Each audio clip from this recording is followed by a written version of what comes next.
और अगर सवालों से डरती है तो कुर्सी छोड़ो। ये कुर्सी, ये पद जवाबदेही का है, सिर्फ इवेंट सेलिब्रेशन का नहीं है। Madam camera. मैडम स्पीकर, मैं आज इस सदन में क्रोध, वेदना और अपमान की भावना लेकर खड़ी हूँ। अपमान उन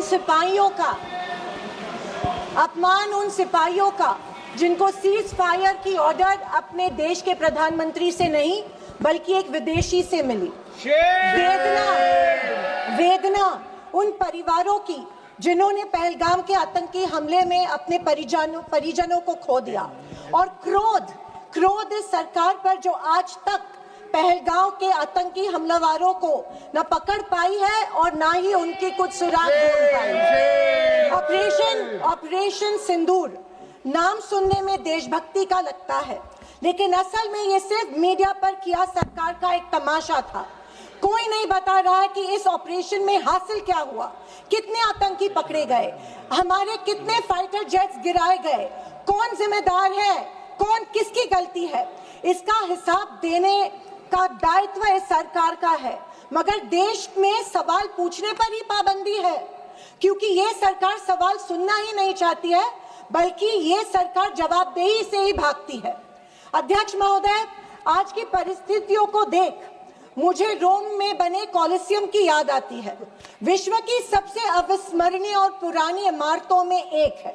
रोम में बनी कॉलिसियम मनुष्य की कल्पकता और निर्माण क्षमता का एक अभूतपूर्व मिसाल है, पर इसके अलावा वो एक गंदे और घिनौनी राजनीति का भी प्रतीक है।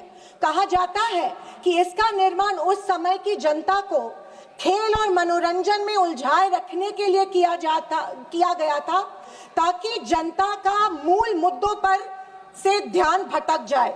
कुछ ऐसा ही आज हमारे देश की सरकार करती प्रतीत हो रही है। पर अब खेल और मनोरंजन ही काफी नहीं है। किसी महत्वपूर्ण इलेक्शन के पहले आतंकी हमला और फिर सरकार की जवाबी कार्रवाई। आतंकी आए कहां से, कहां गए, ये सरकार को कुछ नहीं पता, पर हमें पड़ोसी देश पर आक्रमण करना है और उसके आधार पर वोट बटोरने हैं। पहलगाम के आतंकी हमले में मारे गए बेगुनाहों की अभी चिता भी ठंडी नहीं हुई थी कि देश के प्रधानमंत्री बिहार में चुनावी रैली संबोधित करने गए। कोई जिए कोई मरे, इनको कुछ फर्क नहीं पड़ता। ये 24/7 चुनावी मोड में रहते हैं। फिर साहब की मार्केटिंग की तरकस से आया नया तीर, ऑपरेशन सिंदूर। मुझे हमारी सेना की बहादुरी पर बिल्कुल संदेह नहीं है। मुझे हमारी सेना की बहादुरी और वीरता पर बिल्कुल संदेह नहीं है, पर इस सरकार की दुर्जनता की सीमा देखिए कि सेना के जवानों को लड़ने जरूर भेजती है, पर हमला होने के पहले दुश्मनों को आगाह भी कर देती है। हाँ, ये हमारे परराष्ट्र मंत्री का बयान था। क्या यही कारण है कि हमारे जेट्स दुश्मन के द्वारा गिराए गए? क्या ये हमारी सेना के जवानों के जानों के साथ खिलवाड़ नहीं थी? खैर, जो इंसान मानता हो कि इस सेना के जवान की तुलना में एक व्यापारी ज्यादा खतरा मोल लेता है, उससे हम अपेक्षा ही और क्या करें। ये मूर्खता है या फिर देशवासियों को मूर्ख बनाया जा रहा है? ऑपरेशन सिंदूर से देश को क्या हासिल हुआ? अमेरिका के दबाव में किया गया एक शर्मनाक सीज फायर। फॉरेन पॉलिसी ऐसी कि मित्र देशों ने आतंकवाद की निंदा तो की, पर पाकिस्तान की नहीं। स्पीकर मैडम, प्रधानमंत्री कहते हैं कि ऑपरेशन सिंदूर का जश्न मनाने का पर्व है। किस बात का जश्न मनाए प्रधानमंत्री जी? हमले के पहले आपके विदेश मंत्री दुश्मन को हमले की पूर्व सूचना देते, उसका जश्न मनाए? इसी का असर ये था कि हमारे जेट्स गिराए गए, क्या इसका जश्न मनाए? या फाइटर जेट जो क्षतिग्रस्त हुए हैं उनके पायलट्स का क्या हुआ? इस देश को अभी तक उसकी जानकारी नहीं है, क्या उसका जश्न मनाए? सीज फायर का ऐलान इनके कथित मित्र ट्रम्प करते हैं, इससे जो हमारी देश की तीनों सेनाओं का मानसिक खच्चीकरण हुआ, क्या उसका जश्न मनाए? और तो और पहलगाम के आतंकियों को कोई सुराग नहीं, क्या इसका जश्न मनाए? इंटरनेशनल कम्युनिटी में भारत की छवि इतनी कमजोर अब तक कभी नहीं हुई थी। हर चीज को इवेंट मत बनाइए मोदी जी। अपने मन की बात छोड़कर देशवासियों को की सवाल का जवाब देने की भी हिम्मत दिखाइए। याद आती है जब इंदिरा गांधी जी के सामने पाकिस्तान सरेंडर हुआ था और एक हार्ड लाइनर निक्सन जैसे को भी इंदिरा गांधी की बात सुननी पड़ी। और विदेशी नीति की तो हालत और भी शर्मनाक है।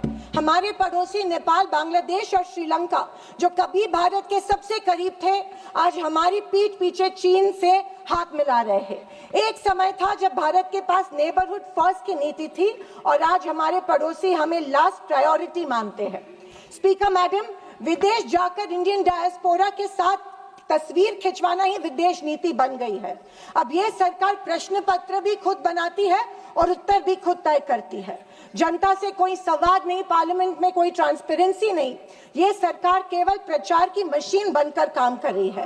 पहलगांव के शहीदों के परिवारों को जवाब कौन देगा? सरकार की कूटनीति की असफलताओं को जवाब कौन देगा? चीन की बढ़ती घुसपैठ और पड़ोसी देशों की बेरुखी का जवाब कौन देगा? अगर सरकार जवाब नहीं देती है तो सरकार को सत्ता में बने रखने का कोई अधिकार नहीं है। विपक्ष का हर सांसद लोगों के सवालों को उठाता रहेगा और अगर सवालों से डरती है तो कुर्सी छोड़ो। ये कुर्सी, ये पद जवाबदेही का है, सिर्फ इवेंट सेलिब्रेशन का नहीं है। और अंत में मैं इतना ही कहना चाहती हूँ कि आवाज न सुनी हमारी, कुछ गम नहीं। आवाज न सुनी हमारी, कुछ गम नहीं। मजलूमों की चीखें तो सुन लीजिए।